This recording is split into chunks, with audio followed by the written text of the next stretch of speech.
0. Ignition. Liftoff of the Falcon 9 and Crew Dragon. Go NASA, go SpaceX, Godspeed, Bob and Doug.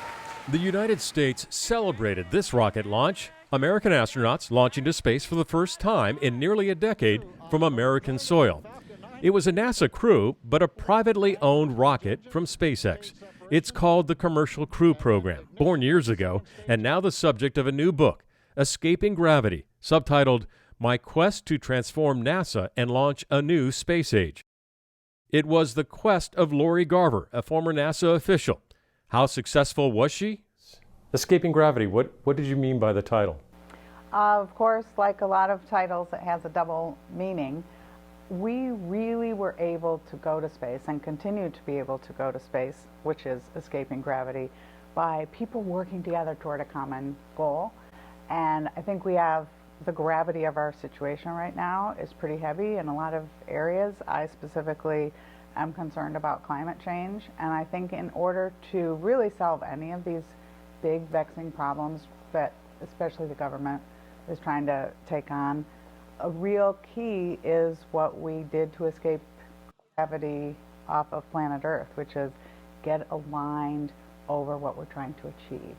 And if we can agree to that, there's some great innovative ways that you can incentivize to get there. Your book really is about NASA, the old NASA, and trying to change NASA and bringing in the commercialization of space. Private enterprises doing the heavy lifting, basically, for NASA.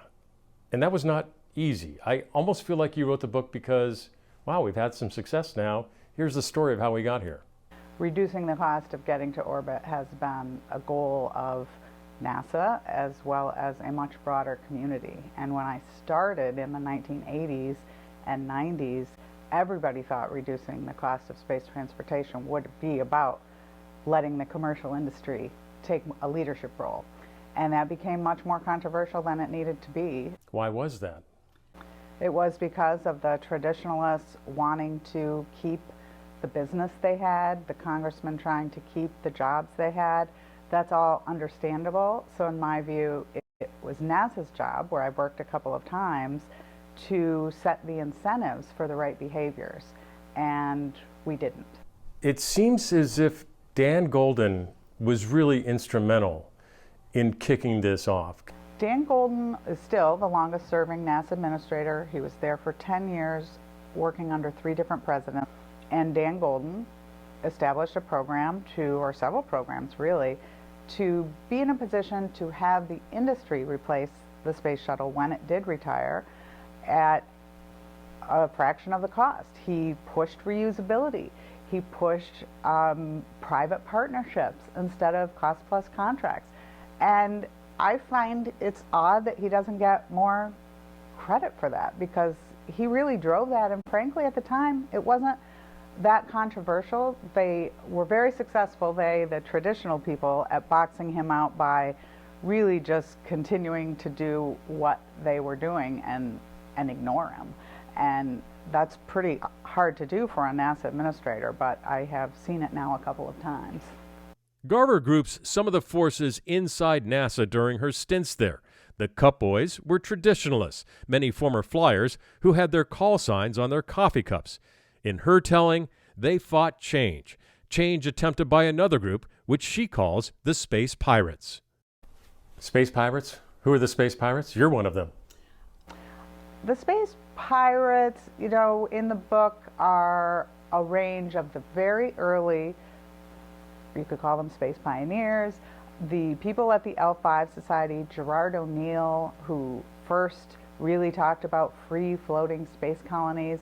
Jeff Bezos was one of his students. So yes, Jeff gets to be a space pirate, but he wasn't an early space pirate. These were people who started companies in the 80s and 90s to try and lower the cost of space transportation. And to have humans live elsewhere than on Earth. The goal of most of the space pirates has been to move society beyond the confines of the Earth, to create a spacefaring civilization.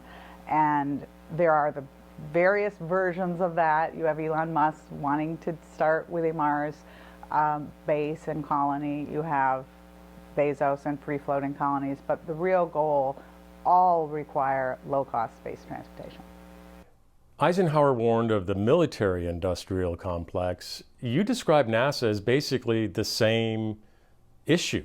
It's in many congressional districts. Everybody's got their fingers in the pie. Nobody wants to change it. They want to keep on going the way they've always gone. Yes, of course, and it is because it is the exact same players for the most part.